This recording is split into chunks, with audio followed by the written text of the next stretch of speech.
Good morning. And before moving on in this session, I would like to say something about this session that it's all about class 12 English. Means if you are a student of class 12, the session is going to be very useful for you, otherwise not. You may skip the session. Now, I would like to start the session, but before starting this session, I want to tell you something. As we know that it's a very bad time, not for us, but for the entire world. We can see the entire world is suffering. COVID-19 has thrown us on back foot. Absolutely, our intellectuals are working hard against it day and night, but still we have no perfect result. And there is no certainty when we are going to have it. But we must not lose our hope. Because there is a phrase, there is a hope, there is a life. Life runs on the basis of hope, so we have to maintain hope. It has damaged, it has affected so many sectors. But as far as I am concerned, and if I am called to choose one sector which has been affected very badly because of COVID-19, then certainly I can take the name of only one sector, and that is education sector. One more thing here. Because of education sector being affected by it, people are worried much. Parents are worried, students are worried, teachers are worried. Even I am worried. But amidst all these, teachers of our country are doing their best. They are doing their great jobs. And we can also say that students are also cooperating them in well manner. Credits go to both. Both are trying their level best to maintain our educational system in the country during this bad time. Yeah, no doubt, we must not forget that the day will come and we will get rid of it. But this time there is no certainty. One cannot say in a perfect manner when we are going to get rid of it. But we should never lose our hope. As we know, there is a phrase, where there is a hope, there is a life. So now, without beating the bush, I would like to start the session. Okay, if you are a student of class 12, I hope so that you have this book. You can see this book. The name of this book is Rainbow Story of English. It's for class 11 and class 12. As I have started a chapter for class 12, and the name of the chapter is Old English. I have been working on this chapter for so many weeks, and so I have done so many paragraphs. Today I am going to do the same. Means today I am here with a paragraph. It's a very important paragraph, and through this paragraph I will teach you how to get meaning of text. For a student, it's very important that he or she should learn how to get the meaning of text. So now you can sit with your book if you have a book. If you do not have any book, you should not take any type of tension, because what I'm going to teach you, everything will be disclosed on your screen. So you can watch everything on screen. So now you can see there is a bold line on the screen, and at first I will make your concept clear regarding the meaning of the bold line, and further I will clear the meaning of every line. So just see. Scandinavian influence on Old English vocabulary. सबसे महत्वपूर्ण चीज, the most important thing, if you want to get the meaning of any statement, अगर आप किसी भी statement के meaning को जानना चाहते हैं, तो at first you must make approach to every word. If your approach is clear, I think you are not going to face any type of trouble in getting meaning. तो यहाँ पर देखिए, इस बोल्ड लाइन में मेरे ख्याल से जो वर्ड है, एक शब्द है आपको यहाँ मिलेगा स्कैंडिनेवियन। तो मैं बता दूं कि नाम के रूप में आप इसको ले सकते हैं, एक्चुअली नाम ही है ये। सेकेंड वर्ड है इन्फ्लुएंस, इन्फ्लुएंस का मतलब होता है प्रभाव, ओके। और फिर आप देख सकते हैं एक वर्ड है ऑन, ऑन प्रीपोजिशन होता है, आपको पता है। ओई का मतलब ओल्ड इंग्लिश होता है और वोकेबलरी का मतलब होता है शब्दकोश। तो जब इस बोल्ड लाइन के मीनिंग की बात करेंगे तो इस बोल्ड लाइन का मीनिंग कुछ इस प्रकार निकलेगा, ओल्ड इंग्लिश वोकेबलरी पर स्कैंडिनेवियन का प्रभाव। ओल्ड इंग्लिश वोकेबलरी पर स्कैंडिनेवियन का प्रभाव, it is the Hindi meaning of your bold line. Now I shall enter the paragraph and I will make your concept clear regarding the meaning of every word and every line, but you have to be with me till the end of this session. So now see, I'm reading, you will concentrate yourself carefully. The result of 2 centuries of close contact with the Scandinavians had an unavoidable effect on the languages of the Anglo-Saxons. एक बार फिर मैं इसको पढ़ के बता देता हूँ। Once again I'm going to read it, means I'm going to repeat it. मैं इसको रिपीट करता हूँ ताकि आप इनके प्रोनाउंसिएशन को देख लीजिए, फिर मैं मीनिंग क्लियर करूँगा। The result of 2 centuries of close contact with the Scandinavians had an unavoidable effect on the languages of the Anglo-Saxons. अब इसका मीनिंग क्या निकलेगा मैं आपको बताता हूं।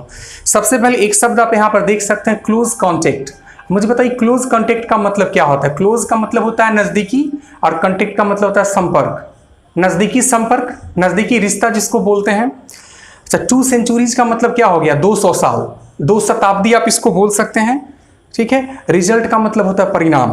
तो आप देखिए, the result of 2 centuries of close contact with the Scandinavians, Scandinavians के साथ 200 सालों के क्लोज कॉन्टेक्ट के नतीजा का नतीजा, the result of 2 centuries of close contact with Scandinavians, Scandinavians के साथ 200 सालों तक के नजदीकी रिश्ते का परिणाम। अब देखिए क्या है, had an unavoidable effect. Unavoidable का मतलब क्या होता है, तो अनअवॉइडेबल का मतलब होता है जिसको अवॉइड नहीं किया जा सकता है। अनअवॉइडेबल का मतलब क्या होता है, जिसको अवॉइड नहीं किया जा सकता है। लैंग्वेज का मतलब भाषा होता है और एंग्लो सेक्शंस नाम है, उसके बारे में मैंने पहले चर्चा किया है। आप पीछे के वीडियोज को देख सकते हैं तो आपको पता चलेगा एंग्लो सेक्शंस और स्कैंडिनेवियंस क्या है।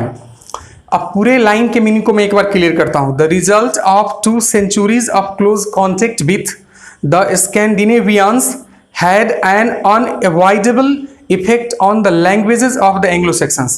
इसका मतलब हुआ कि स्कैंडिनेवियंस का एंग्लो सेक्शंस के साथ 200 सालों तक जो क्लोज कॉन्टेक्ट रहा, नजदीकी संबंध रहा, जिसके नतीजा के रूप में एंग्लो सेक्शंस के भाषा पर जो प्रभाव पड़ा उसको अवॉइड नहीं किया जा सकता, उसको अनदेखा नहीं किया जा सकता। फिर से इस बात को सुन लीजिए, स्कैंडिनेवियंस का एंग्लो सेक्शंस के साथ 200 सालों का जो क्लोज कॉन्टेक्ट रहा, क्लोज कॉन्टेक्ट का नतीजा ऐसा हुआ कि स्कैंडिनेवियन का एंग्लो सेक्शंस के भाषाओं पर जो प्रभाव पड़ा उसको अवॉइड नहीं किया जा सकता है। It's clear. Now we should go further, हमें आगे जाना चाहिए। दिस इन्फ्लुएंस, इन्फ्लुएंस का मतलब क्या होता है, प्रभाव। This influence was not immediately apparent, immediately का मतलब होता है तुरंत और अप्रेंट का मतलब होता है मालूम करना या प्रकट होना या दिखाई देना। एक वर्ड की कई मीनिंग होते हैं, अब आप पे डिपेंड करता है आप किस प्रकार से उस मीनिंग को अपने स्टेटमेंट में एडजस्ट करते हैं। आपको बेस्ट मीनिंग के साथ जाना पड़ता है। तो देखिए यहां पर क्या मीनिंग आ रहा है, this influence was not immediately apparent. ये जो इफेक्ट था, कौन इफेक्ट, तो एंग्लो सेक्शंस के भाषाओं पर जो स्कैंडिनेवियंस का इफेक्ट था, इस इफेक्ट की बात कर रहे हैं। दिस इन्फ्लुएंस, यह प्रभाव वाज नॉट इमीडिएटली अपेरेंट, यह प्रभाव जो था वो तात्कालिक रूप से प्रकट नहीं हुआ, तात्कालिक रूप से मालूम नहीं पड़ा, तात्कालिक रूप से दिखाई नहीं दिया। क्यों भाई, तो because of the hostile relationship. Hostile means शत्रुता, there is a word here hostile and I think you may get confused regarding the meaning of hostile, so I want to tell you that hostile means shatruta. Because of the hostile relationship between the Danes and the Anglo-Saxons, भाई क्यों दिखाई नहीं दिया तत्काल, तो Anglo sections और dense के बीच में शत्रुतापूर्वक रिश्ता होने की वजह से प्रभाव जो था वो तुरंत दिखाई नहीं दिया। फिर से इस पूरे मीनिंग को एक बार देख लीजिए, पहले मैं रीडिंग दे देता हूं और फिर मैं मीनिंग बताता हूं। The result of 2 centuries of close contact with the Scandinavians had an unavoidable effect on the languages of the Anglo-Saxons. This influence was not immediately apparent because of the hostile relationship between the Danes and the Anglo-Saxons. इसका मतलब हुआ Anglo-Saxons तथा स्कैंडिनेवियंस के बीच जो 200 सालों का नजदीकी रिश्ता था, कितने सालों का था? 200 सालों का लगभग जो नजदीकी रिश्ता था, जिसके वजह से स्कैंडिनेवियन का प्रभाव जो था एंग्लो सेक्शंस के भाषाओं पर पड़ा और जिसको अवॉइड नहीं किया जा सकता। हालांकि ये जो प्रभाव था, ये जो इन्फ्लुएंस था, वो तत्काल रूप से पता नहीं चला, लोगों को मालूम नहीं पड़ा, दिखाई नहीं दिया, क्योंकि डेन्स और एंग्लो सेक्शंस के बीच की का जो रिश्ता था वो अच्छा नहीं था, शत्रुतापूर्वक रिश्ता था। क्लियर? आगे बढ़िए। Towards the end of the 9th century, 9th century के समाप्त होने के समय, जब 9th सेंचुरी अपने एंड पर था, towards the end of the 9th century, 9th century के समाप्त होने के समय पीसफुल को एग्जिस्टेंस प्रिवेल्ड, मतलब शत्रुतापूर्वक जो रिश्ता था अब पीसफुल हो गया, दुश्मनी जो थी वो खत्म हो गई, शांति हो गई। क्या हो गई? शांति हो गई। पीसफुल को एग्जिस्टेंस, शांतिपूर्वक आपसी सहयोग जो था वो फैल गया। किसके बीच में? दोनों के बीच में स्थापित हो गया। प्रिवेल का मतलब होता है स्थापित होना, फैलना। आप मीनिंग को ले सकते हैं अलग अलग सेंस में। तो यहां पर देखिए, फिर से मैं मीनिंग बता रहा हूं।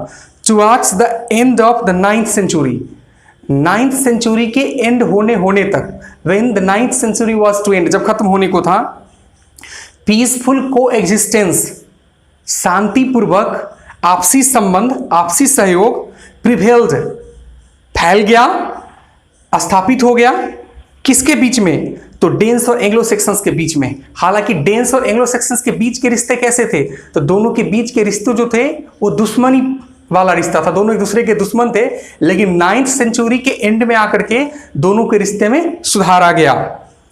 And many Danish words entering English which were very basic in nature, और इसी की वजह से चूंकि दोनों के बीच में दुश्मनी थी, दोनों के बीच का रिश्ता अच्छा नहीं था, इसलिए शब्दों का आदान प्रदान नहीं होता था।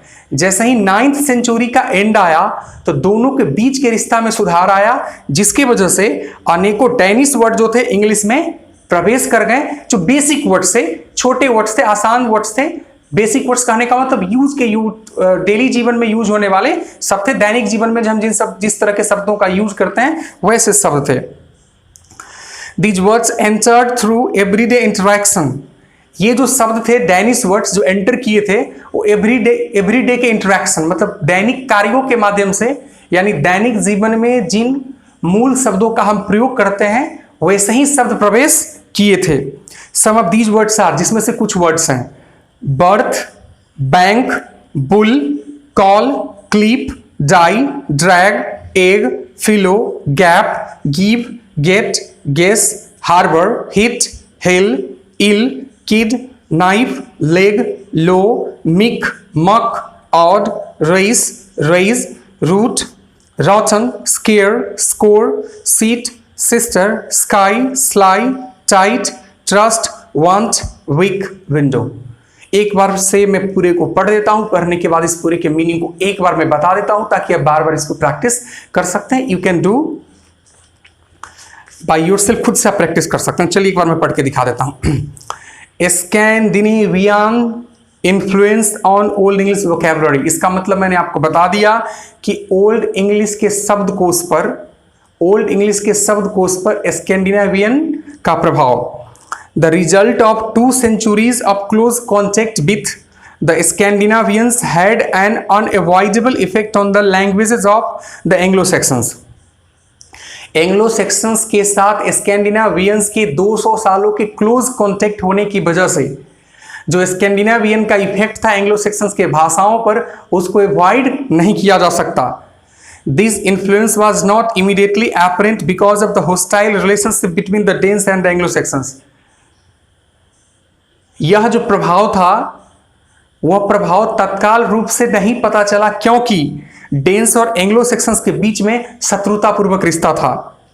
Towards the end of the 9th century, 9th century के अंत तक, जब 9th सेंचुरी अंत होने को था, पीसफुल को एग्जिस्टेंस प्रिवेल्ड, दोनों के बीच का जो रिश्ता था, वो दोनों के बीच के रिश्ता में जो शत्रुता थी वो शांति में तब्दील हो गई। And many Danish words entering English which were very basic in nature, जिसके वजह से अनेक डैनिश वर्ड्स जो थे वो अंग्रेजी में प्रवेश कर गए, इंग्लिश के वोकेबुलरी में प्रवेश कर गए, जो कि बेसिक नेचर के वर्ड्स थे। These words enter through everyday interaction, ये सभी शब्द जो थे दैनिक कार्य में, दैनिक जीवन में यूज होने वाले कार्यों के माध्यम से ही प्रवेश किए थे। Some of these words are, जिसमें से कुछ वर्ड्स हैं birth, bank, bull, call, clip, die, drag, egg, fellow, gap, give, get, guess, harbour, hit, hill, ill, kid, knife, leg, low, meek, muck, odd, race, raise, root, rotten, scare, score, seat, sister, sky, sly, tight, trust, want, weak, window. I think that you have got everything well. मुझे लगता है कि आपने हर कुछ को अच्छे से प्राप्त कर लिया है। I think you have learn the process, आप प्रोसेस सीख गए how to get the meaning of text, कि टेक्स्ट के मीनिंग को कैसे निकाला जाता है। I would like to tell you only one thing, एक ही बात मैं बताना चाहता हूं, it's a matter of practice, practice का मैटर होता है। जितना ज्यादा प्रैक्टिस करेंगे उतना ज्यादा आप एक्सपर्ट होते चलेंगे। तो आज दीजिए विकास कुमार को इजाजत, जब तक मैं अगले सेशन में आपके सामने उपस्थित नहीं होता हूं तब तक इस पैराग्राफ को, या फिर पीछे भी मैंने जिन जिन पैराग्राफ्स को पढ़ा है, आपको बताया है कि कैसे मीनिंग निकाला जाता है, उसको पढ़ के प्रैक्टिस कर सकते हैं, क्योंकि एग्जामिनेशंस में क्वेश्चंस तो रहेंगे ही। तो तब तक के लिए बाय।